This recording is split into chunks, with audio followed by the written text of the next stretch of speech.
I am here on Giant Steps with Kweku, aka K.O.G, Kweku of Ghana, the phenomenal musician and performer, frontman for projects such as K.O.G and the Zongo Brigade, and Onipa, as well as a frequent collaborator with Nubian Twist. And he's just about to release his solo album, Zone 6, Agege. So, hello, Kweku. Thank you for coming on the show. Hello, thank you for having me, Dom. It's amazing, and thank you for the opportunity to be here and talk about my album. So to dive straight into that new album, then, where does the title Zone 6 Agege actually come from, and how does it capture the themes of the record? So this whole record is a reflective record. Like, I've been in England 10 plus years. So it was about time. And I've done so many projects, like you were saying, like being involved in so much, because I am that kind of person that I love to, mix with other projects. But this time it was about time I brought a bit of my neighborhood, where I grew up, my nature. So this album is basically about my nature, the nature and the future being the diaspora. Zone 6 is a little suburb of Accra, the capital of Ghana, where I grew up. And these are the stories, that kind of came up from us growing up in Zone 6. So it's there like life stories and the continuation in the diaspora UK. So that's the kind of the vibe and the feeling of the album. Nice. And you said there about how you like being part of various projects. And on this record as well, you have a number of featured artists. You have Franz Von on Lord Knows, your fellow MC from Zongo Brigade, and the High Life legend Jedu Ambele on Nowhere as well. How important is collaboration to you in your music? Oh, 100%. Like, I come from a culture where music is communal. So it's not like you go to school and you actually learn music. The act of connecting with the impulses of society comes from we human beings connecting. Do you know what I mean? So the music that I learn is all about collaboration. I never learned any music on my own. It was all thought through, looking and being engaging in the community. So when I came here, it was just a natural process for me to just join as many projects and be a part of a collective and be a part of a cog, no matter how little or insignificant my part is. I always consider myself as, even if I'm part of a project, I give it my all. And it's something we've grown up being African. It's something, that's how we make our music, and art is always a collaborative thing. To go back in time a little bit then, to sort of growing up in Ghana when you were younger, how did your childhood shape your musical journey? You say there sort of you were always sort of surrounded by this communal music sort of environment, but how did you sort of first become aware that music was something you wanted to pursue? It was my grandmother, because my mom was in nursing school. My mom was trying to become a nurse. So she kind of, my earlier formative years, I was staying with my grandmother, and she was a traditional African believer. So she used to play traditional music. And then my mom, used to go to church, gospel music. So I was always around either very traditional music or very kind of futuristic, the gospel aspect of music and jazz. So growing up, I kind of, bopped between these two stimulis. And in my area, like, music was everything. Music kind of was the backstory of everything, was musical. So that's where I think naturally.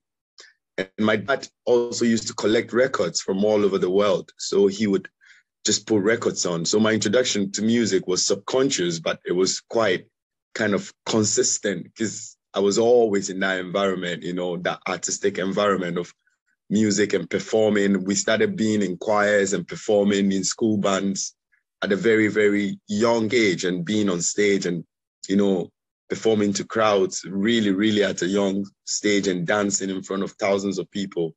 So it's always, like I said, it's community. It's more for the community that we come and express our culture and our art than one man kind of, entertaining people. Is like for the whole community. Yeah. Nice. You said there a little bit about your dad bringing back records. What were some of your favorite records that he brought back? Oh my God. So like with with what I do is a lot of fusion, you know, Afrofusion and Afrofuturism with Onipa. So like hearing my dad play, Jedu Bleambole was the first kind of karaoke, because I was in a school band when I was about 12, 13. And Jedu Bleambole was the first ever kind of song I played live cover. Oh, do you know what I mean? But my dad used to bring like Parliament Funk, nice. Prince, you know, the Who's, the Doors, like all these records from, and this was different. Public Enemy, this was different kinds of music that, you know, when you're in Africa, you don't kind of hear on radio stations until your dad has these, you know, records. Pavarotti, you know, because I love opera and classical music. So my education in music is so mixed. That's why when I'm on stage, I do all these things. It's just like, it's my nature, how I can't do anything else. I don't know if you get what I'm trying to say. Yeah. But it was just a great childhood. Just I didn't know then till I grew up, and I'm like, oh, I've heard this, I can do this, I have an idea about this music, you know. But then growing up and listening to all these records and being in that environment was just great. Nice. I like that. From everything from Parliament to Public Enemy to Pavarotti. That's a great collection. Yeah, exactly. Yeah.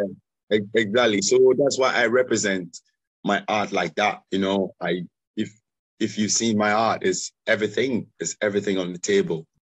That's very cool that Jedu Bleambole, it was one of the first people you listened to as well. And now he's on your record. That's a nice little full circle. Yeah. I'm so grateful to the universe for that. And so sort of how did you obviously went from Ghana here to the UK, but how did you choose to sort of settle in Sheffield? What made you choose this as a city, and what do you love about it and the music scene there? Oh, Sheffield has been amazing. I've lived here 10 plus years. I've got my kids here. My auntie was here. I came to London the very first couple of weeks when I came from Africa to do my master's here, actually, in law. And then my auntie was here. And then I came for a visit in Sheffield. And it was really calm, because in Ghana, I lived in Zone 6, a very bustling, hustling, you know, like very vibrant, and just like London is like really a lot of people. But then when I came to Sheffield, there was a calmness here. And I think I met my kid's mom here as well. So I just settled here, and the city has been amazing, supported my music.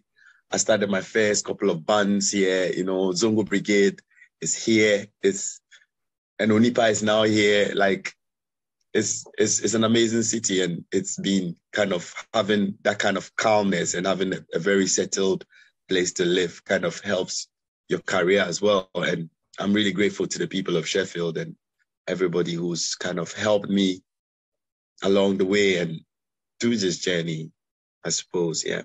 You say there about Zongo Brigade being based in Sheffield as well, and you launched the Zongo Music, the collective of artists from the north, sort of featuring Franz Ron and Universal Tree amongst others. Could you tell us a little bit about the conception of this collective? Yeah, so it goes back to the same story about the communal, you know, attitude towards how music is, you know. So all I know is just bringing people together to do music. I don't kind of put any genre, ideology, philosophy of music. It's all about just doing music. So it's as simple as, if you want to play and you feel you want to play and you want to be in a collective that just play music and kind of worship the whole idea of music, the essence of music, as not just entertainment, but as healing and as connecting and as a multicultural tool to learn about each other as humans, then the Zongo doors are always open. It's not just playing, you know. If you see most of the collective is people that believe in the music as a change, as a tool of change, you know, music as a tool of empowering, whether it's female energy or, you know, to be able to shape young men to, you know, to understand what the world is and that kind of thing. It's a collective, a mindful collective that we've kind of put together that kind of brings the essence of music, really. So it's everybody is in the north, everybody, you've seen how many of us, anybody can play. Just to be able to reach out and have musicians come and enjoy is quite a beautiful thing. That sounds a very inclusive atmosphere to that collective. 100%. Someone who I'm sure shares that philosophy quite keenly is one of your close collaborators, the brilliant Tom Excel, who obviously a band leader on Nubian Twist. He's a fellow member and creator of your Afrofuturist project Anipa. He also co-produced and played on this record. How special is your friendship with Tom, and how did you originally actually cross paths? So when I came to Sheffield, there wasn't like a lot of African music. There wasn't, you know what I mean? Like, so I was just trying my best to kind of slowly, you know, get that sound. And I was doing reggae then as like music. Reggae was more like, you know, so I went to Oxford one day because that was where Tom was with one of his friends. And he used to produce, I don't know if you know Chief Rockers. He used to do Chief Rockers sound system there. So that's where we connected on the reggae 9 years ago. And then whilst I was doing reggae, something about Africa came in and he asked me where I was from. And I said I was from Africa. And he asked, but I spoke the language. And I said, look, I write African music for days. And that's what I really want to do in England. And he was like, yo, his dad collects African records and he's loved African music all his life, but he's never met an African that would, you know, that. And that was where our friendship began. And today we've been like, you know, we've traveled all over. He's like a brother I never had. Him and Franz are like my two brothers I never had. And just understanding our minds and what we want to create, going to Africa together and, you know, exploring the music more. And, you know, yeah, he's an amazing person. That's why we write music almost every day together. We just hang out and we live in the same city together. And yeah, he's an amazing person to me. And like everybody needs somebody like that. He's the light to the lamp every time I say, like, you know, so I'm quite grateful having him in this project Nubian Twist. And what can we say about that? He's a splendid musician and an amazing human. Oh, that sounds like a very beautiful and creative friendship, that. Yeah. So to go sort of back to the album then, the first single off the record, Shida, you described as a celebration of femininity as well as of the high life sound and culture. So could you talk a little bit about this and the origin of this track? So like I was telling you, back to the story, my whole life, I came here to do my master's in it. And it was kind of sponsored by my mother, you know, who I was raised by, first of all, like I told you, like my grandmother raised me. So I was raised by women, like very, very strong women. Like, I mean, women that like won't take anything, like, you know, they were quiet. And so like they would, you know, you can't get away with anything. They were like very, very strict women. And when you're growing up and you grow up and you become a parent yourself and you understand the challenges that, you know, these women had to go through just to put a smile on my face and put a smile, and they always smile through the hardships, you know, that like really extreme hardships. And for them to be there and raise young men like us, for us to become parents, like it's an incredible feat. And I think there's not enough said. I'm guilty. Like I've not taken notice until I grew up and I became a parent. And I'm like, whoa, like, you know, especially in the conditions I grew up, you know, without, you know, our fathers being around and men being around, like they ruled everything. So I decided for my very first album, I'll dedicate a song to that energy, that special maternal connection that the world has, you know, that the world kind of every now and then forgets, you know, that like, oh, you know, so Shida, and also the classic high life sound that has evolved through my work is fusion, you know, so I won't play tradi, but it's just a tribute to how high life has evolved, where I've come, you know, with Leeds and the boys from Leeds College of Music coming to play their jazz background and them interpreting the high life. So it's like an ode to all these things. And that's Shida. And it's been amazing, the response and feedback. Well, I think it's a wonderful tribute to all of those things. But so you're about to head out on tour on Friday in support of this record. I've seen you live a number of times now with your various projects, and you always maintain such a high energy level throughout. I mean, your dancing on stage is so sort of joyous and contagious to those in the crowd. What is it that you love most about getting to perform live? the healing aspect of it, to be honest, the healing, the smiles, the tears, the emotions that really come from within. Because, when you start your career, because of the industry and everything, you want to be energetic and, you want to cut through and get bookings and, so you want to be as expressive, as animated, as, with your music, as forth, and then comes the time that you realize that there's a higher purpose for this music, that is not just for people to, excuse me to say, like drink and, come and, there comes a time where that people that are doing this, because we all have problems, we all have our own insecurities, we all have our own fears, plus we have our interests. So I kind of I'm evolving. That's why the energy is always there. That keeping up that energy helps to heal. Like when you come to a gig, you're like, oh, I danced, but then I smiled, and you just trying to bring these kind of impulses back and make people more connected to concerts is kind of my favorite part of it. That's why I dance. I dance not because it's never choreographed. It's just how I feel. I feel like if I'm vulnerable and I show you my vulnerabilities by, bouncing around and singing and doing all that you think I can do, it kind of connects us more. And if you get what I mean. And so that's my favorite part of it. Just you coming to a concert and saying, I feel better from all the stresses I had from work or from my partner or from relationship, whatever, that means more to me. And that's the greatest part of, I think, the job. Definitely. I think that's very special. And the healing aspect, I think, is so important. One of the performances I saw you at was when you played a short set at Farm Fest in Somerset last summer. Another brilliant performance for me, and I'm sure for many others. It was some of the first live music after the COVID lockdowns that I'd actually seen, and there was a real sort of positive, sort of communal excitement at being back. Do you think people and you as an artist appreciate live music and performance even more now after going without it for so long? Totally. Like some of us were on the verge, totally.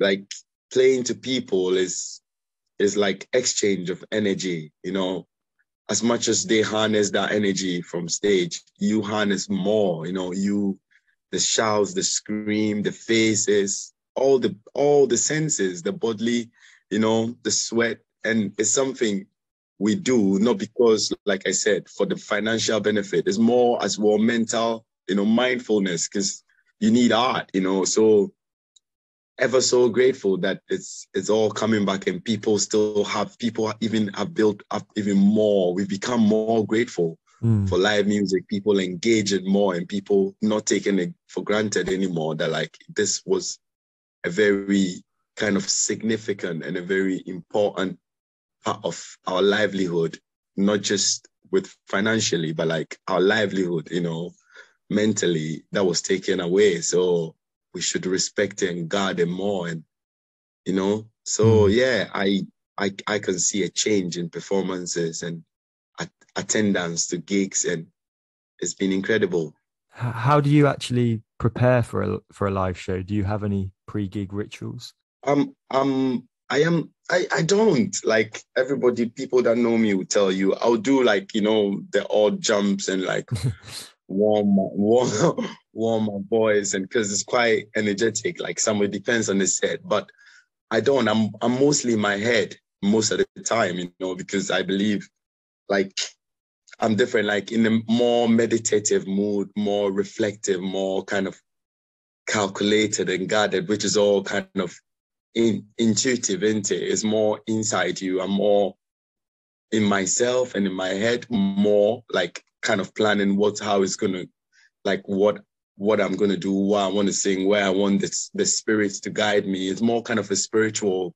Those moments are more, people who know me, sometimes I'll be hyped, but I'm still in my head and kind of, it's more kind of trying to call the spirits and ancestors to the show before, so most of those days, I don't most of those times, that time lapse between, I'm quite calm. Is that boring? No, definitely not. I don't have like special boxer shorts or special socks or Special socks. I'm just kind of like, once I know that the ancestors are there, which always 100%, I'm just like, the ones I feel their presence, I'm just ready. Like I'm just waiting to go. Like, so yeah, it's a natural, like the whole performance thing is a natural kind of impulse to me. Like I was telling you, I've never been to school. I can't read music. I can't, I can play instruments, like, because it's in my community, everybody can play instruments because you grow up playing instruments from zero. And, so just everything else has been the journey and harnessing energy and hearing people's stories and my stories and making it into music naturally and with heart. Nice. Well, you talked a little bit earlier about sort of some of the musical influences you had growing up, and here on Giant Steps, being a jazz and Afrobeat show, a question I always like to ask guests is that if you had to recommend one Afrobeat or high life track to someone new to the genre, what would it be and why? Wow, that's a good one to think about. Whoa. Well, I would recommend Ebo Taylor's Love and Death. That's a great one. Yeah, like when you talk about classic high life, and because I love high life, I love jazz, and I can recommend like an Afro jazz. Like one of my favorite records, and I'm not being biased, like one of my favorite songs is Addis to London, Nubian Twist, Mulatto Astake. Yeah. Like that is but a record that I would like, if you want to listen to high life, and it's kind of what high life wants to represent, and easy to listen, and but a beautiful and blissful, Ebo Taylor's Love and Death. Like, I think it's a beautiful song. Awesome. I definitely agree, and we'll play a little bit of Ebo Taylor later on in the show. But finally, we're gonna play your track Ayan Yay next here on Giant Steps. It's another brilliant track. It also features the wonderful voice of Lizzie Birchie. But could you tell us a little bit about the origin of this track and the meaning behind it? So Ayan Yay is a Ghanaian Ga word. Ga is a language, a very prehistoric language by the Ga tribe in Ghana. And Ayi is a name, Ayi. So Nye is mother, Ayi's mother. Ayinya means Ayi's mother, yeah. So Ayinya was a seller. She sold like food, staple African food called banku and smoked fish. I don't know, street sellers, I don't know if you've been to Africa. Yeah, so they have street sellers on the street, and she was on the street for like years. But then there was an incident in England where there was an adoption or something, kidnapping, something, something, one of those, sad news. And it took me back home, and I was thinking, whoa, like, and they were looking on the CCTV cameras and all those things. And then, like, I just went, like, for some reason, I went back 20 years, and I was like, well, we didn't have CCTV cameras in our neighborhood. What would have happened? Like, yeah. And then I realized, instead of that, we had street sellers, and Ayinya was one of them who was on the street for 10 years, like, and or more, like, and whenever anything happened on the street, she was like the CCTV camera. She knew everybody's business. She knew all the gossip, who was like, who was what, she knew everything.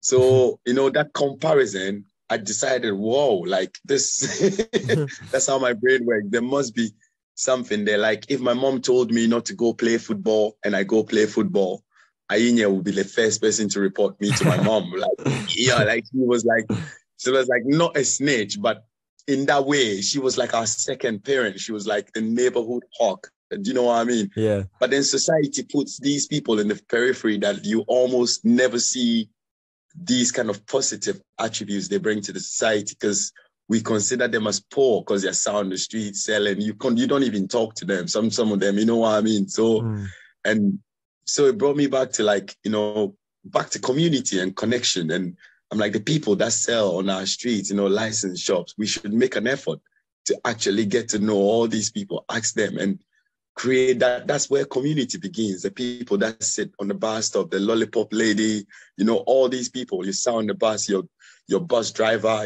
like asking somebody how his day has been. It won't cost you anything. It's such a beautiful way, just of starting and being connected to the community, because you never know that one of these they will come and save you. Something will happen, and they're always on the street. They're always in the society. They team more. You know what I mean? So the whole song is about this lady who used to tell us about life and teach us about life, but she was sat on the street. She won't be in a position that you pay so much attention, that society kind of shuns in a way, because they're sat. And yeah, so Ayan Yay is all about that song, and it's rhythmic African poetry. So it's more kind of a English kind of communication and poetical way, if you get what I'm trying to say. Yeah. I like that, sort of a living, breathing CCTV camera. Yeah, exactly. But that was it. Like when there was anything, the police came to the neighborhood, she was the first person she would tell what happened in entirety. She had all the details, and it was just incredible. Like growing up and like seeing the role she played subconsciously. And it's quite beautiful. So I decided, to just put a little bit of a spotlight on kind of these people in societies, almost like on the fringe, innit? Yeah. Oh, brilliant. Well, thank you very much for coming on the show and talking to me today. Oh, thank you so much for having me. I've enjoyed it. For everyone out there, K.O.G's new album, Zone 6, Agege, is out on the 28th of Feb. Go check it out and make sure to see him live on one of his tour dates as well, because you won't be disappointed. Yeah, and I'm really grateful to Guts and Tom Excel, Heavenly Sweetness, for putting it out. All the features, Franz Vaughn and Jeduble Ambole, the guys that played the record, like you said, Lizzie Becci and Sunday on vocals, and Theo Goss on drum, Owen Benz on guitar, Ben Askins on guitar, and Jasper Green on keys, Harry Fowler on sax, and Joe Henwood from Nubian Twist on Barry, and everybody that featured Dries Yamda. And thank you for the love, Gemma Sanzi, everybody. Man, thank you so much for having me. Lovely. Well, that's a great summary of all the brilliant people who've worked together on this record. So let's play another little single from it in the form of Ayan Yay.